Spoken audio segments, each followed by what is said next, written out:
Hola, buenos días. Desde la Universidad del Norte nos sentimos muy complacidos de contar con su participación en este Summit gerencial que hemos preparado especialmente para ustedes. Vivimos momentos complejos y de alta incertidumbre, sin embargo, estamos convencidos que es momento de aportar y compartir conocimiento y experiencias que contribuyan en su desarrollo personal y profesional. Mi nombre es Diana Castro, soy coordinadora de posgrados en la Dirección de Especializaciones en Uninorte y el día de hoy nos acompaña nuestro conferencista y docente Óscar Medina, quien desarrollará el webinar Logística Internacional ante entornos BUCA. Hoy nuestro profesor tratará una temática ahora relevante debido a los cambios en los escenarios empresariales, cómo debemos estar más preparados ante los retos que se enfrentan los profesionales de la logística internacional en entornos BUCA, que significa volatilidad, incertidumbre, complejidad y ambigüedad. Antes de dar inicio a este webinar, quisiera presentar a nuestro docente invitado, Óscar Medina, administrador marítimo de la Escuela Naval Almirante Padilla, especialista en Derecho Comercial de la Universidad Externado de Colombia y MBA de la Universidad de los Andes, con experiencia de más de 25 años en áreas operativas, financieras y de gestión en la gerencia media y alta en el campo de la logística y el transporte, tanto en el sector público como privado. Ha asesorado a los gobiernos de El Salvador, Paraguay, Perú y Colombia. Colabora como docente en la Universidad Nacional y de los Andes, autor de los libros El puerto y el rompecabezas de la competitividad, co-creador del juego colaborativo de roles ComExports. Es docente de la especialización en logística del transporte internacional de mercancías en Uninorte en la asignatura de terminales de transbordo. Durante el desarrollo del webinar podrán realizar vía chat las preguntas que surjan, las cuales serán respondidas por nuestro conferencista al finalizar su intervención.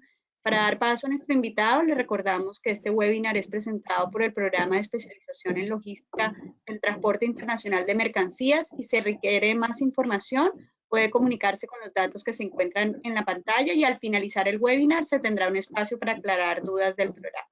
Los dejo con Óscar Medina.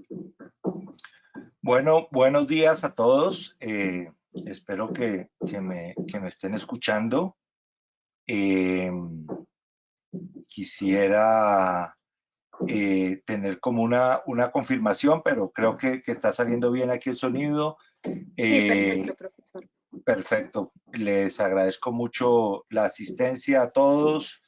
Y bueno, vamos a comenzar con esta reflexión sobre los entornos BUCA. Y la primera reflexión que quisiera hacer cuando hablamos de volatilidad, incertidumbre, complejidad y ambigüedad es si existen otros escenarios.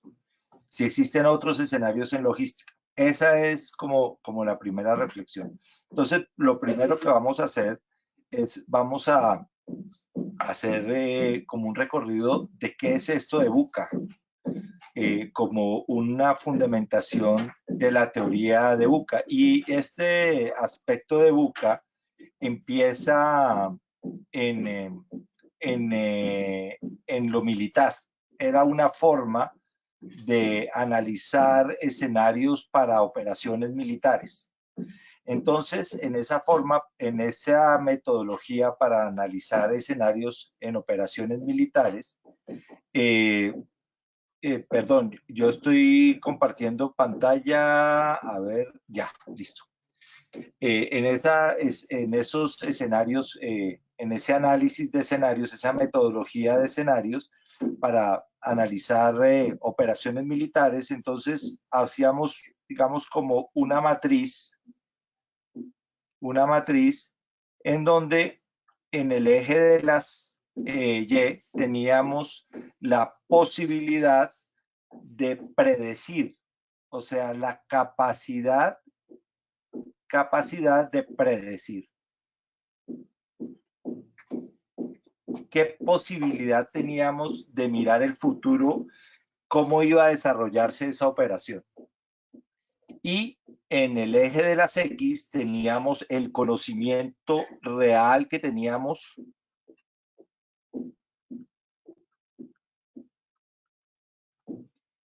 de lo que iba a ser la operación. Entonces, esta matriz nos generaba unos cuadrantes en los cuales uno podría de alguna manera uno podría de alguna manera localizar el escenario de esa operación. En el cuadrante que por el cual se empieza el análisis es si tenemos mucho conocimiento de la operación y además podemos predecir qué va a pasar durante el desarrollo de la operación. Entonces, si tenemos mucho conocimiento de la operación y además podemos predecir qué va a pasar, que nos encontramos en este cuadrante, entonces, ¿a qué le debemos o a qué debemos tener cuidado? ¿A qué le debemos parar bolas, por decirlo de alguna manera? ¿A qué le debemos temer? Entonces, le debemos temer a la volatilidad. A la volatilidad. ¿Qué significa temerle a la volatilidad? Y es temerle a los cambios rápidos. O sea, yo tengo una operación militar, pongámonos en la película de la operación militar, en la cual yo tengo bastante información, mucha información, tengo más o menos la posibilidad de predecir qué puede pasar. Entonces, ¿a qué le debo temer? A algo que no haya predicho, a algo que me pueda cambiar la operación. Entonces, los cambios rápidos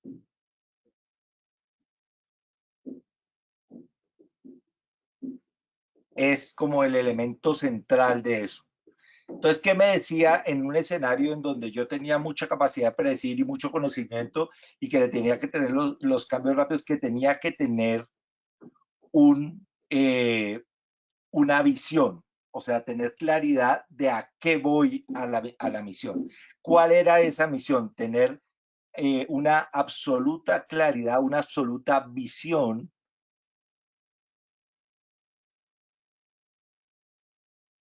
de ese escenario, de qué podía pasar y de cuál era mi objetivo. La claridad en el objetivo es súper importante porque cualquier cambio pequeño, cambios rápidos que se puedan generar, pues yo lo puedo manejar si tengo la claridad en ese objetivo. Entonces, lo más importante en este escenario es tener una visión clara. Una visión clara. Para eso, entonces, necesitaba en este escenario de alta volatilidad tener un comandante, un líder que me generara un liderazgo basado en la confianza. Entonces, aquí el principal elemento en un escenario de alta volatilidad es cómo genero yo confianza. ¿Ok? Entonces, aquí tenemos como este primer cuadrante, una operación en donde yo puedo predecir qué va a pasar, tengo mucho conocimiento, pero tengo que tener, digamos, tengo temor a que haya algún cambio rápido. Entonces, lo principal es, si yo logro darle confianza a mi equipo, a mi unidad en esa operación, ¿y cómo logro darle confianza? Con una visión, con una mirada de cuál es la misión y cuál es el objetivo de esa operación. ¿Ok? Entonces, ¿cómo logro yo dar confianza? Pues básicamente la confianza se fundamenta en 3 aspectos. El triángulo de la confianza se fundamenta en 3 aspectos, que es la autenticidad. O sea, yo debo ser identificado como un líder veraz, ¿sí? Como un líder auténtico. La empatía, debo ser identificado como un líder que entiende al subalterno, ¿sí? Y que la operación tenga lógica. Si yo logro fundamentar este triángulo de confianza, entonces logro tener un liderazgo para escenarios en donde yo pueda predecir y tenga alto conocimiento.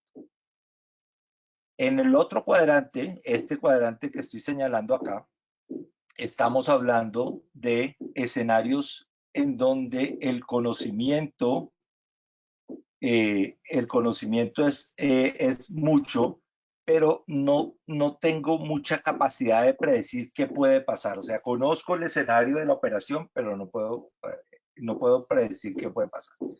Y en ese escenario, ¿a qué le temo? Básicamente, en ese escenario le temo a la incertidumbre,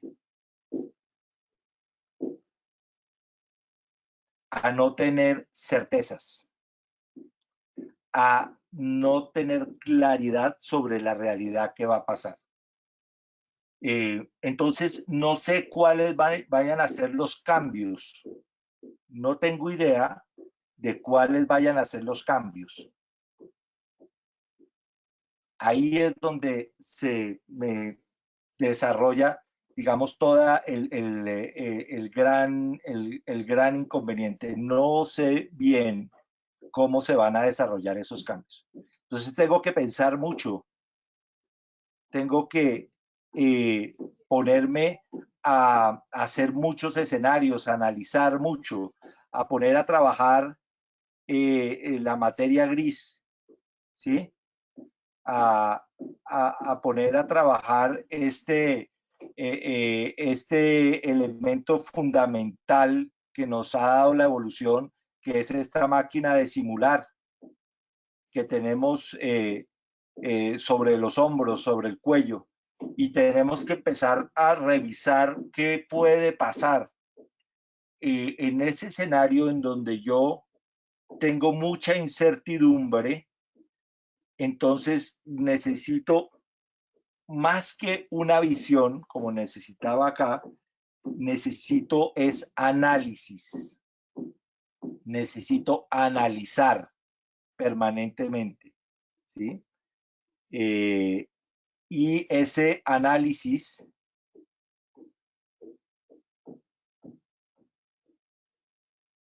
no puede descartar ninguna visión. Entonces, en ese análisis,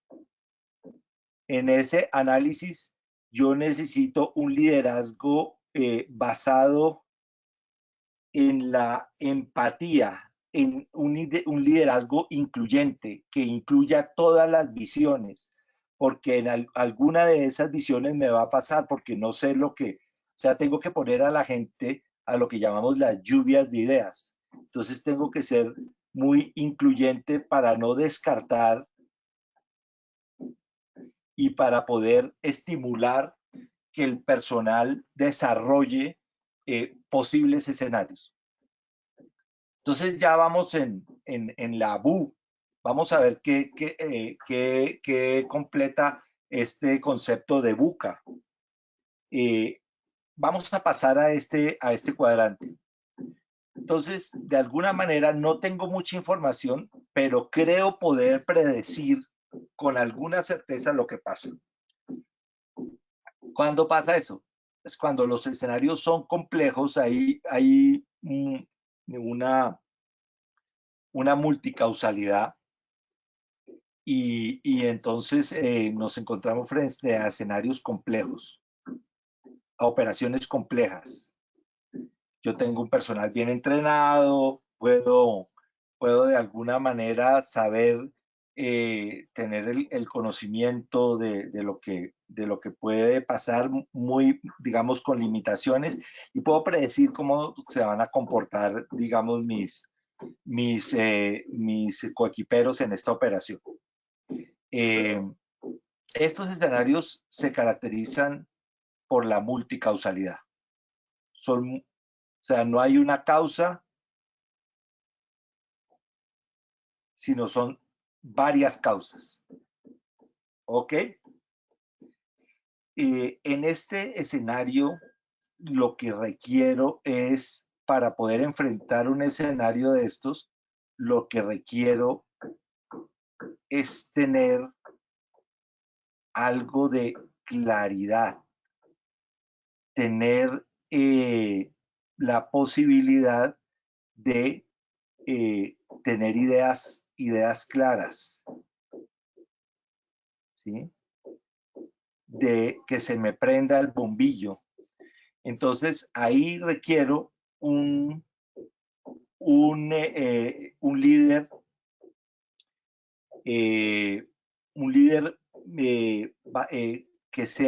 que tenga buenas habilidades de comunicación, que tenga claridad en esas, en la forma en que les pone al equipo de trabajo su visión, la complejidad, ¿sí? Voy a reescribir esto aquí, complejidad.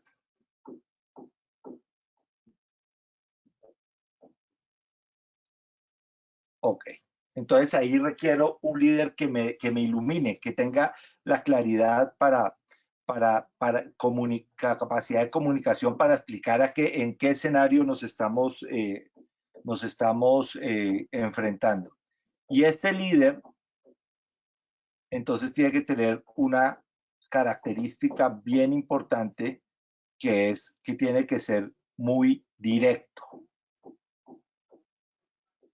en su liderazgo. ¿Ok? Y por último, tenemos el peor de los escenarios. Es que no tenemos mucha información y también muy poco podemos prever qué puede pasar. Entonces tenemos escenarios bastante ambiguos. ¿Ok?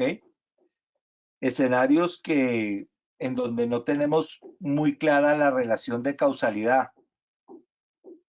Entonces no está clara la relación de causalidad.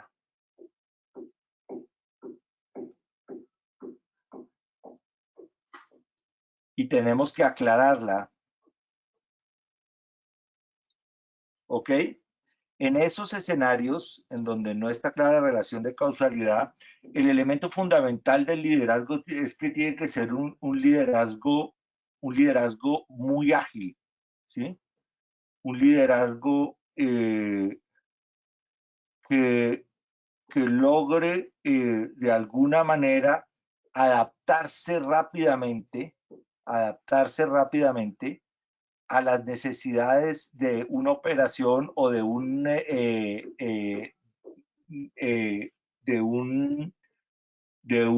valga la redundancia, de un teatro de operaciones, de un escenario que no es muy claro. Entonces, el liderazgo tiene que ser muy ágil, como un gato, como un felino.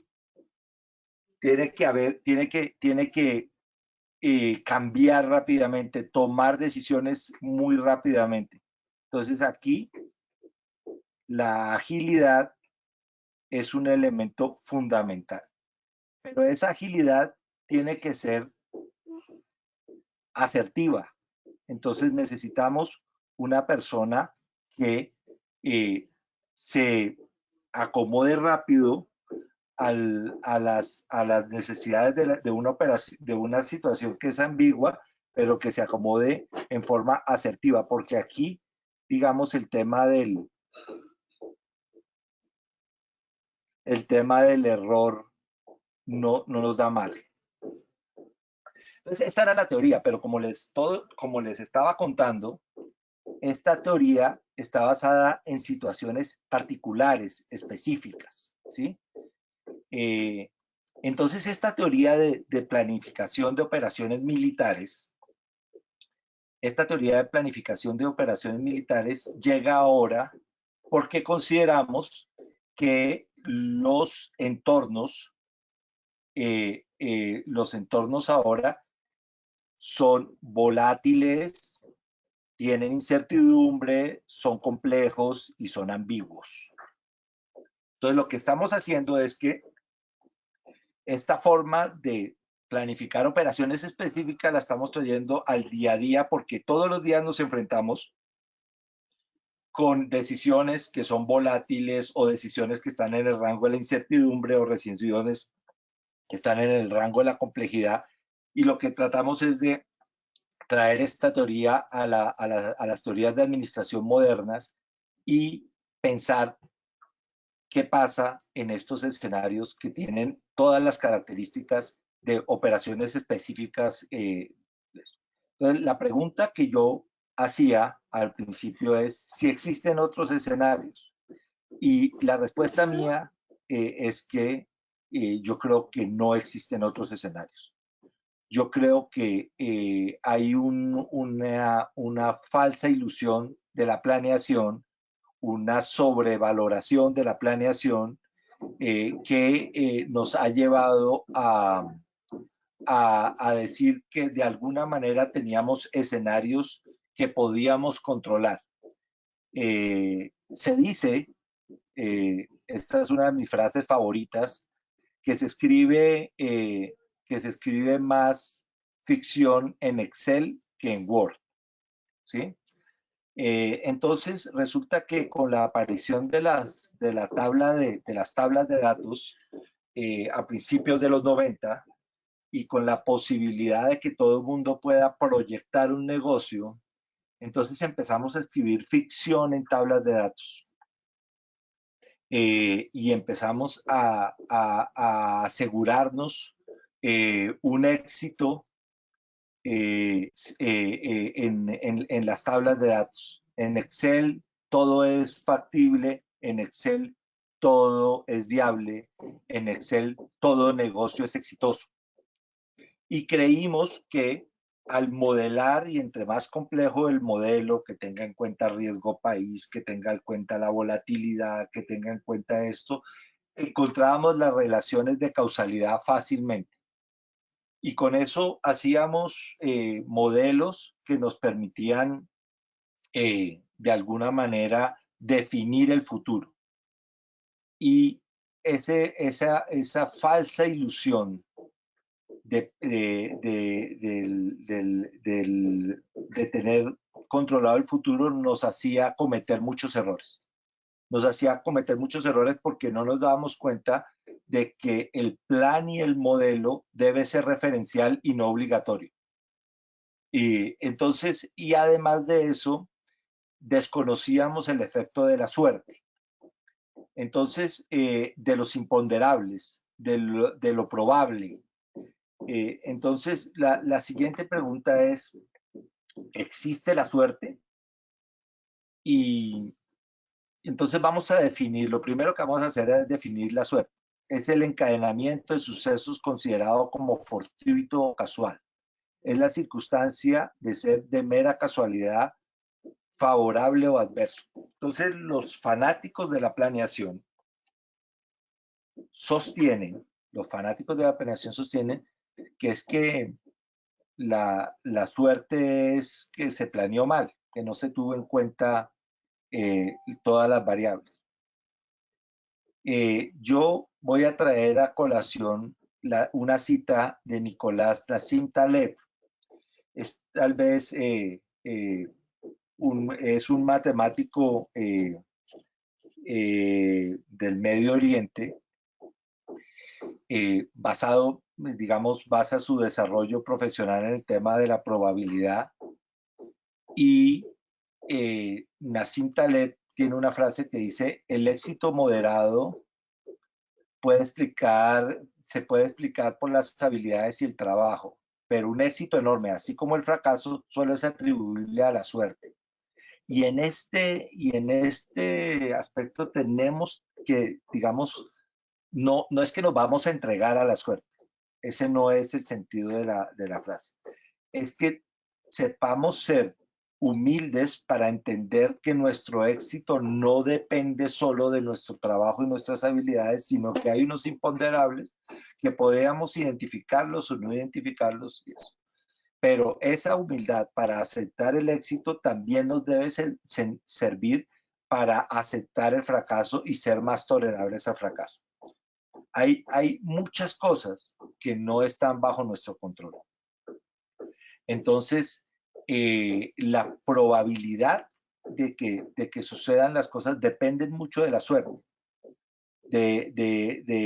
Claro, la suerte yo también la puedo llamar. En eso, digamos, la gente que está convencida de todo este ejercicio del positivismo, de todo, sí, pero hay veces que usted no puede llamar a la suerte ni puede controlar la suerte. Entonces, la pregunta es, ¿sirve algo la planificación? Sí, claro que sirve. El que no sabe para dónde va, cualquier camino le sirve.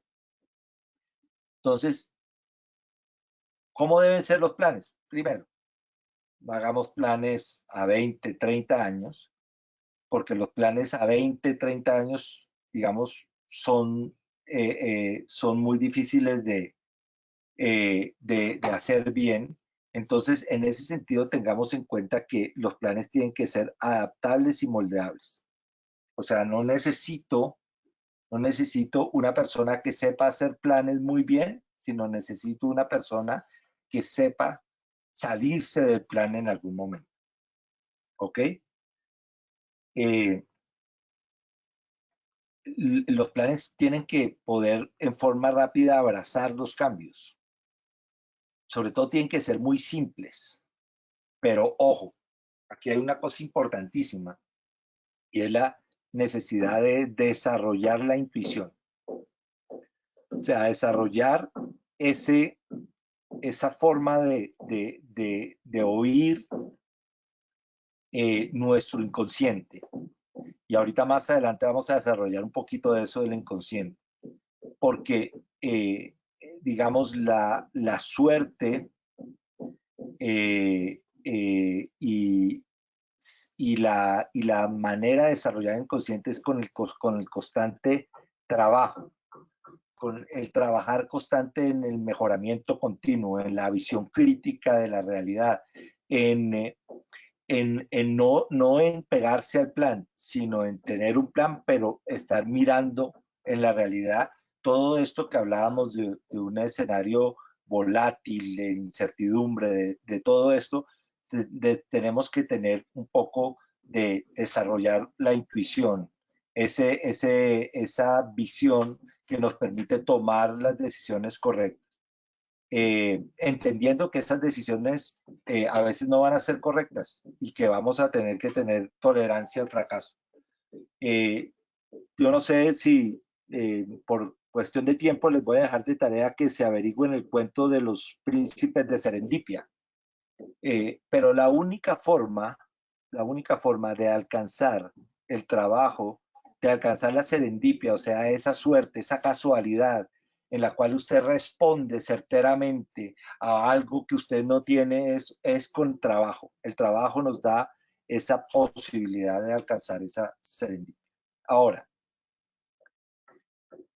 ¿qué es lo que nos está pasando en el mundo, en donde tenemos muchísima información y pareciera que no desarrolláramos la intuición? Hay muchísima gente con muchísimos grados de educación, de formación, y no desarrollamos la intuición y por ende la sabiduría, que es diferente a la inteligencia y es diferente al conocimiento. La sabiduría es la capacidad que tenemos de aterrizar a lo cotidiano el conocimiento y la información.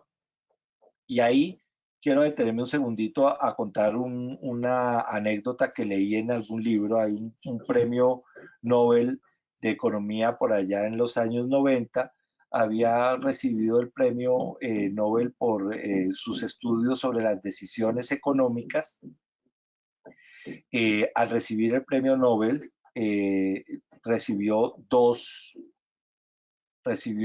ofertas de importantes universidades y donde trabajaba pues también le mejoraron la oferta. Y entonces tenía, digamos, la posibilidad de cambiarse de ciudad, y tenía una hija pequeña, cambiarla de colegio, tenía todo el tema, el asunto de la toma de decisiones y estaba de alguna manera enredado en esa toma de decisiones. Entonces le preguntó a un amigo y le dijo, mira, tengo este problema. Entonces el amigo le dijo, ¿por qué te dieron el premio Nobel? Digo, no, por el efecto del estudio en la toma de decisiones. Bueno, apliquemos la metodología que tú dijiste en este tema. Y él le responde, no, mire, estamos hablando de una cosa seria, es mi vida. Entonces, muchas veces tenemos muchos ejercicios, mucha información académica que no sabemos aterrizar a la vida real. Yo, por ejemplo, a mis estudiantes constantemente los pongo a reflexionar si han hecho un estudio, un análisis DOFA de sí mismos, saber cuáles son sus debilidades, sus oportunidades, sus fortalezas, cuáles son sus amenazas, si han puesto una visión, o sea, si han hecho un planeamiento estratégico. Y la mayoría se queda mirando como, no, eso lo aprendimos en la universidad, pero eso es para el trabajo, ¿no? No tiene que ser para el trabajo, tiene que ser para la vida misma. Entonces, la posibilidad de aterrizar esos conocimientos es muy importante. ¿Y por qué nos cuesta trabajo aterrizar los conocimientos? Aquí también me voy a permitir hacer una matricita que nos va a poder facilitar esta explicación. Si yo tengo una matriz aquí, en donde en este eje tengo el riesgo de tomar una decisión, y en el eje de las X tengo la certeza o la certidumbre,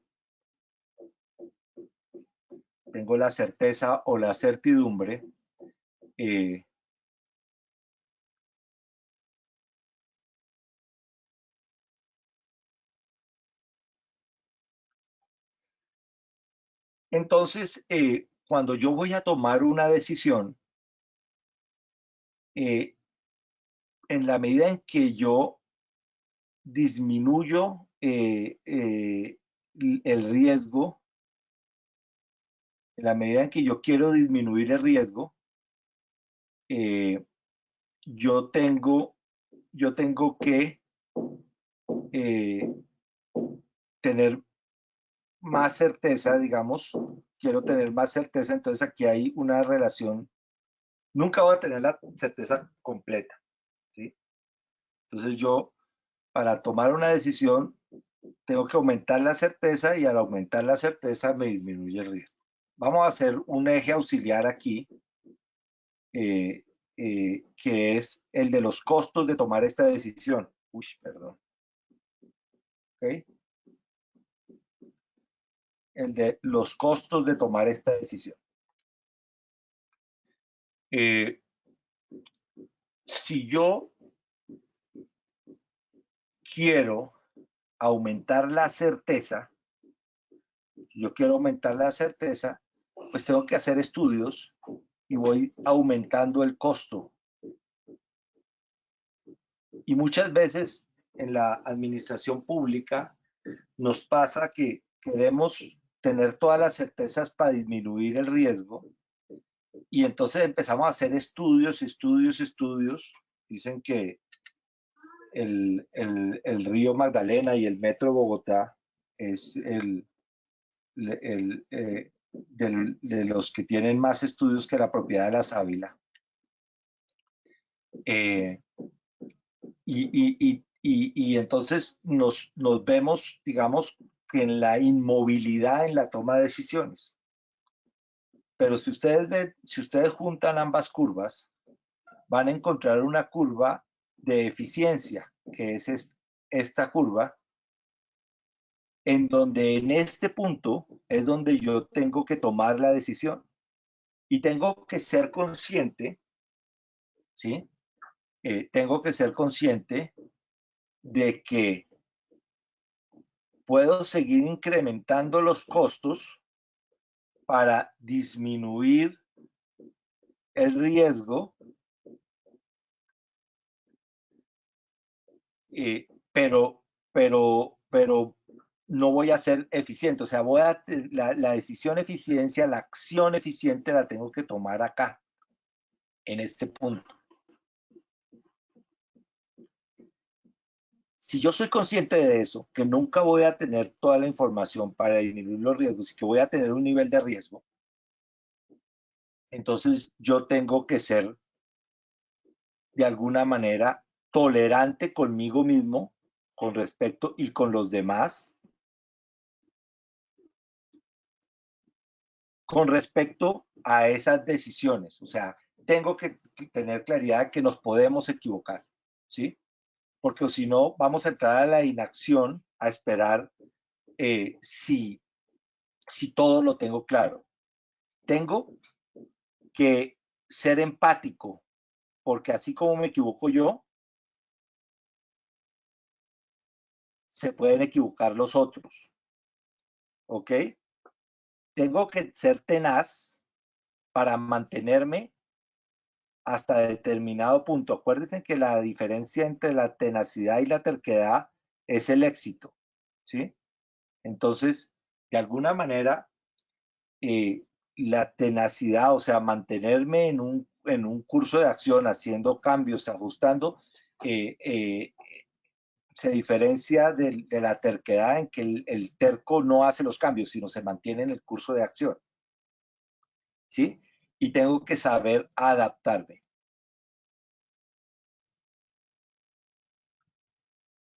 ¿Ok? Entonces, las decisiones tienen que ser tolerantes, empáticas, tenaces y con capacidad de adaptarse. ¿Por qué? Porque tenemos que ser conscientes que no tenemos todos los riesgos, no tenemos toda la información y que obtener más información tiene bastantes costos. Entonces, lo que debo evitar siempre aquí es el tema muy nuestro por nuestra educación, es el tema de la culpa. Debo evitar echar culpas, debo evitar echarme la culpa. Muy, tengo que ser muy consciente de que todos tratamos de trabajar de la mejor manera y que todos nos podemos equivocar. Entonces la culpa está prohibida. Tenemos que mirarlas, revisar las causas, hacer los ajustes, adaptarme, mantenerme en esto. Este es como la teoría general de los entornos buco. Ahora vamos a entrar al tema de las cadenas de suministro. Y en las cadenas de suministro, ¿qué tenemos? Tenemos que en las cadenas de suministro tenemos unas disputas entre los conceptos de la cadena de suministro, que tiene que ser ágil pero a la vez confiable, que tiene que ser adaptable pero tiene que ser eficiente, que tiene que ser colaborativa pero además está en competencia, que tiene que tener diferenciación pero además está el tema de los costos, que debemos compartir información pero además tenemos que segmentar información. Este es el escenario. El escenario antiguo era cadenas muy ágiles, eficientes, premiamos la eficiencia frente a la confiabilidad, el costo.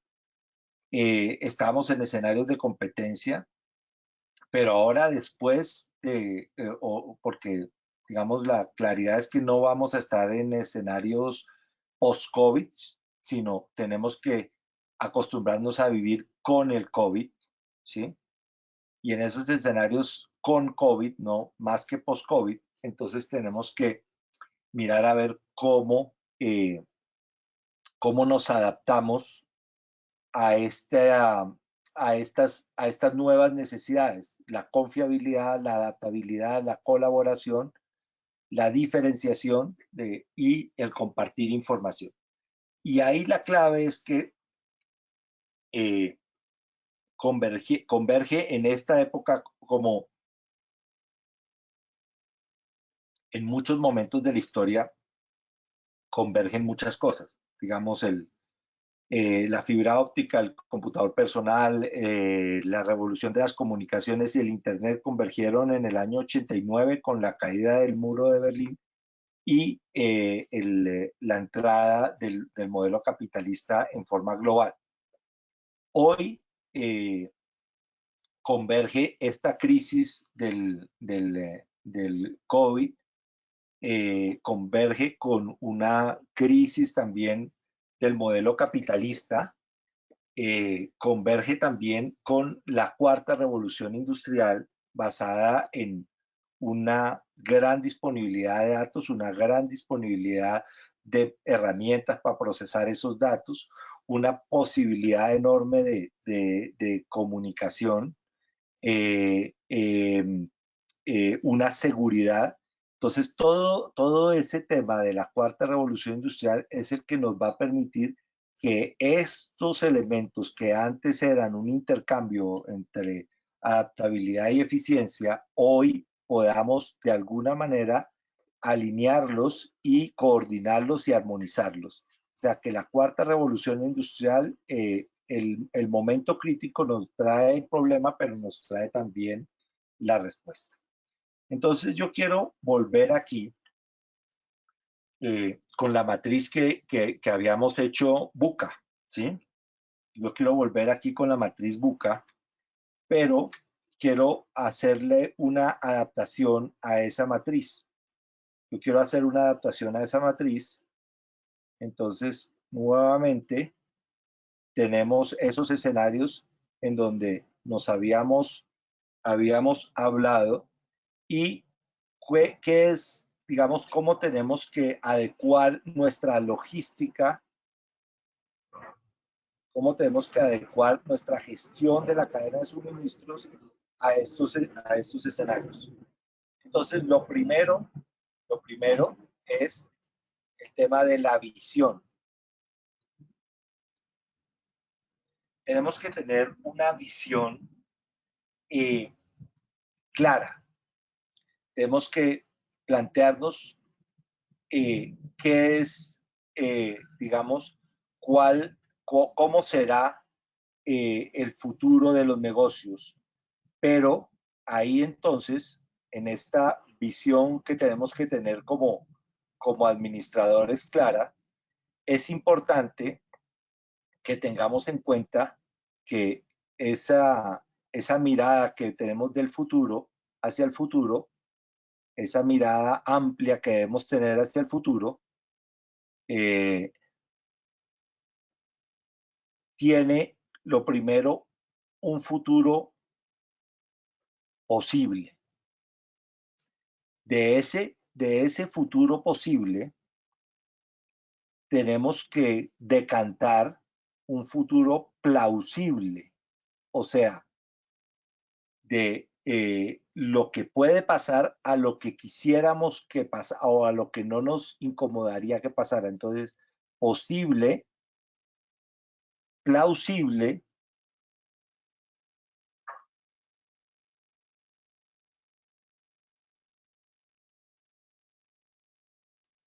¿ok? Pero una cosa es lo que no nos incomodaría que pasara y otra cosa es lo que es probable que pase. Y entonces ahí es más difícil pegarle al tema. Entonces aquí estamos hablando de lo probable.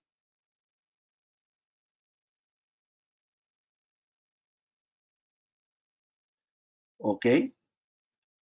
Y lo que realmente pasará estará por acá.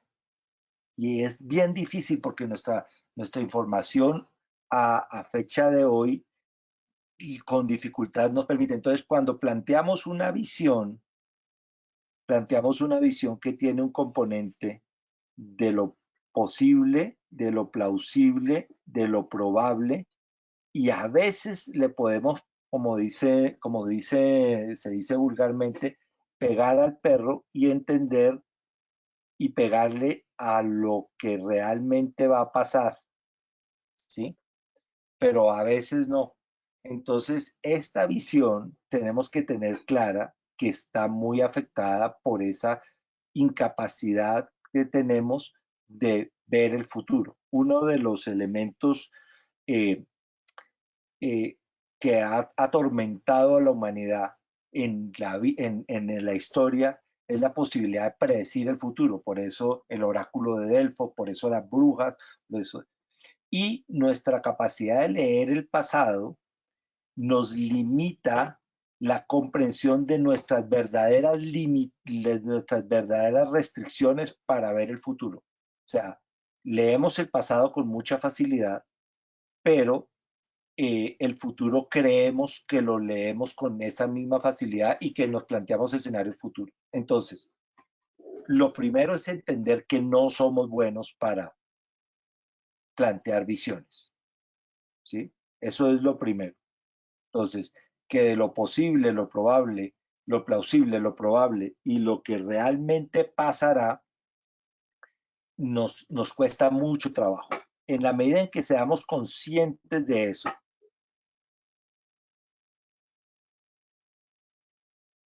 de que nos cuesta pegarle al perro, como se dice, entonces esta visión la vamos a tener que adaptar en forma permanente. ¿Y qué necesitamos para adaptar la visión? Entonces volvemos aquí. Cuando hablamos de incertidumbre, entonces aquí hablamos de datos. Necesitamos datos para poder adaptar esa visión. Necesitamos datos que sean veraces, que sean veloces, o sea, que tenga la posibilidad de tenerlos en forma oportuna, que sean variados,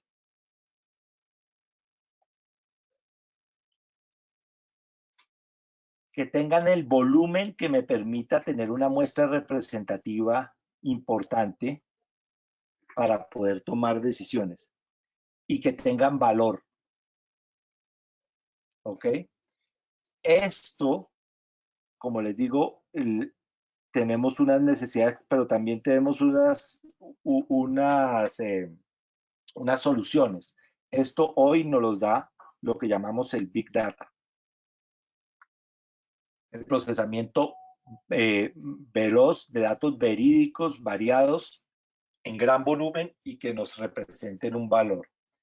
Entonces, esta visión en la conciencia que no somos buenos para proyectar el futuro, la podemos ir adaptando con datos, con la medición permanente de nuestras actividades en logística. Medir en logística es muy importante.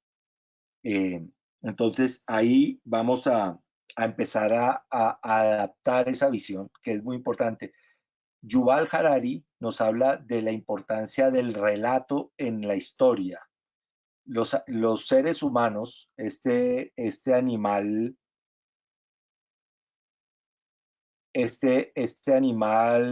sin dientes grandes, sin uñas grandes, sin un caparazón que lo proteja, sin una fuerza descomunal, eh, sin una habilidad de volar, sin gran agilidad ni velocidad, logró dominar el mundo porque logró crear relatos. Y estos relatos lo que hacen es unificar la colaboración. No todos los animales, los seres de la creación logran unificar un esfuerzo de 5.000 de sus individuos, de 10.000 de sus individuos, de 100.000 de sus individuos, de millones de sus individuos. Y eso se hace mediante un relato, una visión. Entonces, ahí es la importancia de la visión. Ahora, para poder yo ajustar la visión con base en datos, tengo que tener, entonces, eliminar la ambigüedad. ¿Y cómo elimino la ambigüedad? Con procedimientos.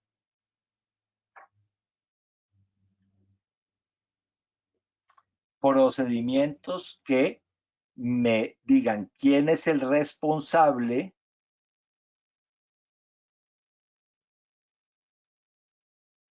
y cuáles son sus responsabilidades.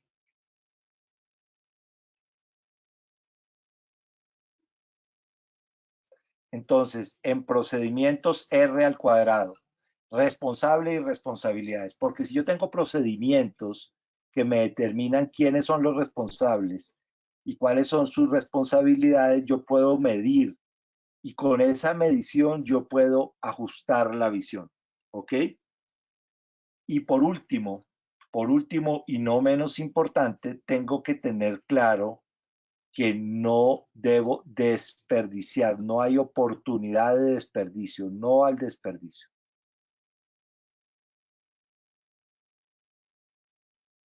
no al desperdicio. ¿Y qué es lo que no, qué es el desperdicio? Lo que no agrega valor. ¿Ok? El desperdicio es lo que no agrega valor. Entonces, en estos escenarios, Buca, yo tengo que tener un relato, o sea, a dónde una visión, y de esa visión generar la confianza en todo mi equipo de trabajo para que revise esa visión mediante un relato. Vamos a hacer esto y crean en mí. Para creer, recuerden lo que hablamos ahora, para la confianza lo más importante es la autenticidad, la lógica y la empatía. O sea, yo debo entender las razones de todos, debo tener lógica en mi visión, en mi relato, y tiene que ser auténtico. Si yo fallo en eso, si yo digo en una empresa, no, es que aquí nos importa la gente y doy elementos en donde la gente pueda eh, de alguna manera identificar que no importa, que no es verídico, que no es certero, que no genera, digamos que los comportamientos no coinciden con las palabras, entonces voy a romper la confianza. Voy a romper la confianza. Entonces, lo primero es ese elemento, el tener clara, entonces, un relato que debe ser humilde en el sentido de que el relato tiene que tener la claridad de que en el mundo de lo posible, lo plausible, lo probable y lo que pasará, yo no le puedo pegar a todo, entonces yo tengo que tener que ajustar. Para ajustar tengo que tener datos, para poder conseguir los datos tengo que tener procedimientos, y en esos procedimientos tengo que mirar que no haya desperdicio, o sea, que no se agregue, que no se desperdicie valor, que todo lo que yo haga genere valor. Ya me quedan unos pocos minutos, entonces yo quiero recortar por aquí porque quiero hacer énfasis en algo eh, que puede parecer contradictorio, y es la importancia de la disciplina con el ocio. ¿Y por qué? ¿Y por qué quiero hacer énfasis en esto? El filósofo coreano que ha desarrollado su vida y su carrera en Alemania, Byung-Chul Han, en sus libros, principalmente el libro de La Sociedad del Cansancio, en donde hace una crítica de la modernidad, a pesar de que el libro es de principios de los años 2000, hoy el libro cobra, como los libros de filosofía normalmente lo hacen, cobra una vigencia mucho mayor. Nos habla Byung-Chul Han que hoy en el lugar de trabajo se mezcla con la sala de la casa. Eh, y digamos, esto cuando lo escribió, pues la gente todavía no entendía, pero hoy más que nada se ve más concreto.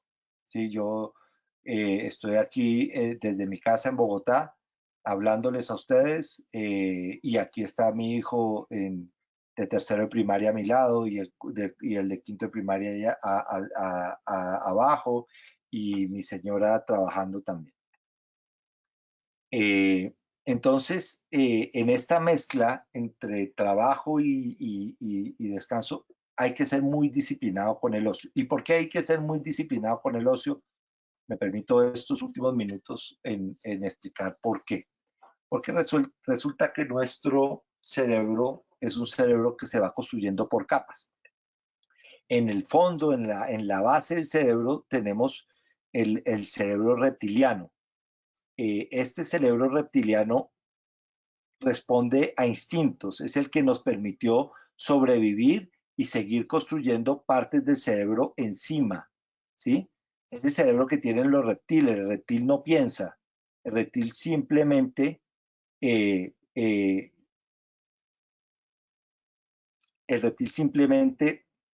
obedece a lo que llaman en inglés las 5 Fs, que es, perdón, las 5 Fs, las 4 Fs, que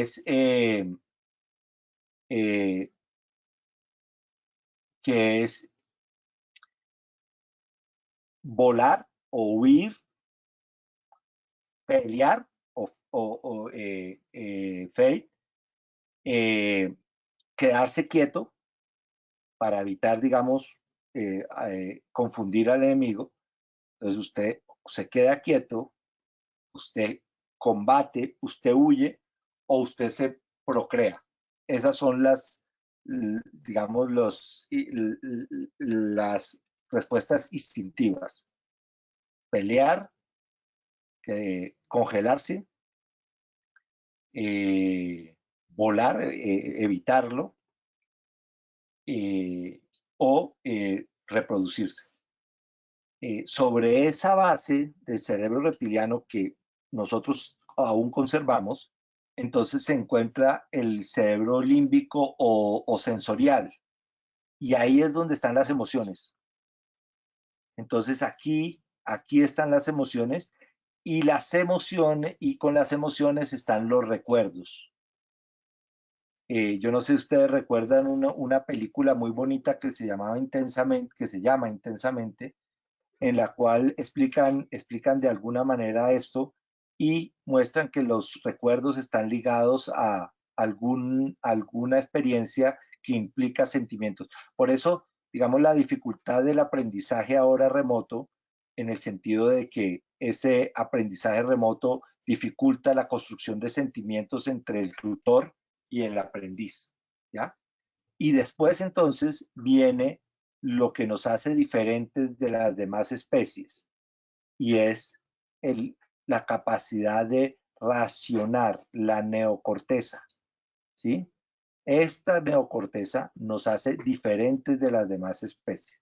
Algunas especies han logrado generar a esto, como los cetáceos superiores, algunos simios superiores, pero de resto esta neocorteza, que incluye una máquina de simulación que nos permite simular escenarios futuros, es la que nos hace hecho diferentes, es la que este animal sin grandes dientes, sin grandes corazas, sin gran fuerza, sin gran habilidad, sin capacidad de volar, domina el mundo, ¿sí? Pero para pasar del cerebro racional a las capas superiores del cerebro necesitamos mayor energía. El cerebro pesa el 8% del peso corporal del ser humano, pero consume el 30% de la energía. Y los seres humanos estamos construidos bajo la premisa del ahorro de energía. Entonces, la publicidad, la política, estas discusiones de todos los días de las redes sociales nos estimulan estas respuestas instintivas.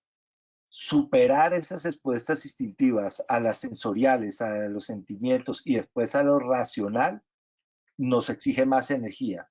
Y el mundo del consumo, del día a día, de las labores del día, nos impiden, más que nos evitan, llegar a estos niveles superiores del pensamiento.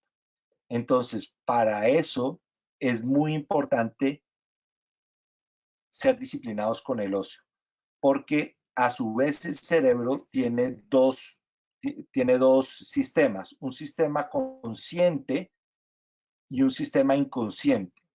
El sistema consciente es muy lento y su función es principalmente asimilar, su función es ingerir, hacer la ingesta del conocimiento, pero el procesamiento del conocimiento lo hace el sistema inconsciente, que procesa a casi 500 veces más que lo que hace la conciencia. Esa conciencia, ese inconsciente, se inhabilita cuando estamos usando el pensamiento consciente, que es toda la sobreestimulación que tenemos ahora, computadores, teléfonos, todo eso, lo estamos haciendo en el sistema inconsciente y se inhabilita el consciente.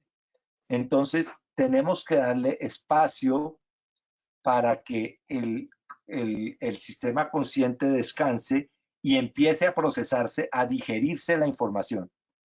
Y ahí es donde vamos a poder pensar y vamos a poder sacar ideas y vamos a poder visionar unos mejores futuros, saber cómo podemos mejorar los datos y cómo podemos estructurar situaciones más regulares que nos permitan hacer de este círculo un círculo virtuoso, o sea, una visión que corregimos con los datos, que regulamos con los procedimientos, que miramos dónde no hay desperdicio y ahí volvemos a recalcular la visión.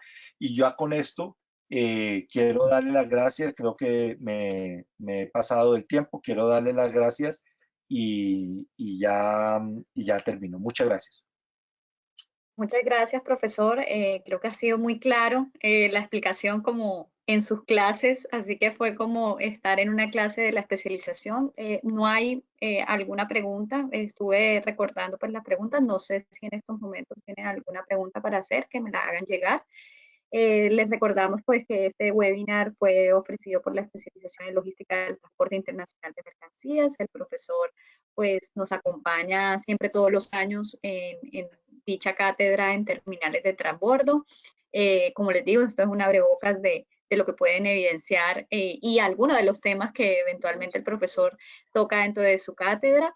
Y bueno, recordarles que ahora a las 10 de la mañana tenemos el cierre del Summit Gerencial, ya con la parte de liderazgo en entornos BUCA. Digamos que nuestra temática ha sido esto que acaba de explicar